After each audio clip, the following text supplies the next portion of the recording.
हरे कृष्णा, राधे राधे। कैसे हैं आप सब लोग? आप सभी का स्वागत है आपका अपने चैनल कृष्णा प्यारी सखा में। आज मैं आपको आंवला नवमी की कथा सुनाने वाली हूँ। जैसे कार्तिक मास के शुक्ल पक्ष की नवमी को आंवला नवमी कहते हैं, जो आज है। जैसे नाम से ही पता चल रहा है, इस दिन आंवले के वृक्ष की पूजा की जाती है। प्रातःकाल हमें शुद्ध होकर आंवले के वृक्ष के नीचे पूर्व दिशा में बैठकर पूजन करना चाहिए। पूजन के बाद उसकी जड़ में दूध देना चाहिए। इसके बाद शुद्ध घी का दीपक जलाकर आरती करते हुए 7 बार, 9 बार, 11 बार परिक्रमा करके इस तरह आंवले के वृक्ष की पूजा की जाती है। और इसकी ही कथा मैं आपको सुना रही हूँ। कथा इस प्रकार से है। काशी नगरी में एक निसंतान धर्मात्मा तथा दानी वैश्य रहता था। एक दिन वैश्य की पत्नी से एक पड़ोसन बोली, यदि तुम किसी पराई लड़के को बलि भैरव के नाम से चढ़ा दो तो उन्हें पुत्र प्राप्त हो सकता है। यह बात जब वैश्य को पता चली तो उसने अस्वीकार कर दिया, परंतु उसकी पत्नी मौके की तलाश में लगी रही। एक दिन एक कन्या को उसने कुएं में गिराकर भैरव देवता के नाम पर बलि दे दी। इस हत्या का परिणाम विपरीत हुआ। लाभ की जगह उसके बदन में कोढ़ हो गया।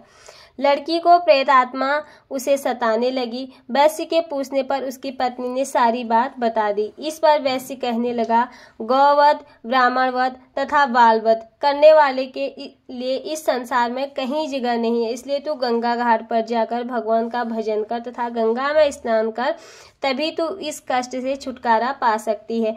वैश्य पत्नी गंगा के किनारे रहने लगी। कुछ दिन बाद गंगा माता वृद्धा का वेश धारण कर उसके पास आई और बोली, तू मथुरा जाकर कार्तिक नवमी का व्रत कर, आंवले के वृक्ष की परिक्रमा कर, उसका पूजन कर। यह व्रत करने से तेरा यह कूट दूर हो जाएगा।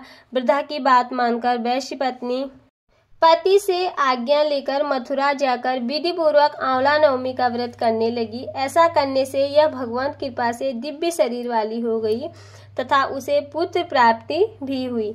इसी के साथ दूसरी कथा है। एक सेठ आंवला नवमी के दिन आंवले के पेड़ के नीचे ब्राह्मणों को हमेशा भोजन करवाया करता था, सोने का दान किया करता था। उसके बेटों को यह सब अच्छा नहीं लगता था। घर की कला से तंग आकर वह घर छोड़कर दूसरे गांव में चला गया। उसने वहां जीवन यापन के लिए एक दुकान ले ली। उसने दुकान के आगे एक आंवले का पेड़ लगाया। उसकी दुकान खूब चलने लगी। यह वहाँ भी आंवला नवमी का व्रत करने लगा था। उसने ब्राह्मणों को भोजन तथा दान का कार्यक्रम भी चालू रखा। बेटों का कार्य ठप हो गया। उनकी समझ में यह बात आ गई कि हम तो पिताश्री के भाग्य से रोटी खाते थे। अपने पिता के पास गए, अपनी गलती स्वीकार कर ली। पिता का आज्ञा अनुसार वो भी आंवले पेड़ की पूजा करने लगे। उनके यहाँ पहले जैसी खुशहाली हो गई। इस प्रकार से आंवला नवमी की व्रत कथा मैंने आज आप लोगों को सुनाई। अगर आपने भी आंवला नवमी की व्रत कथा सुनी हुई होगी तो कमेंट बॉक्स में जय श्रीमन नारायण जरूर से लिखें। फिर मिलती हूँ आप लोगों से किसी और वीडियो में। तब तक के लिए आप सभी को हरे कृष्णा, राधे राधे।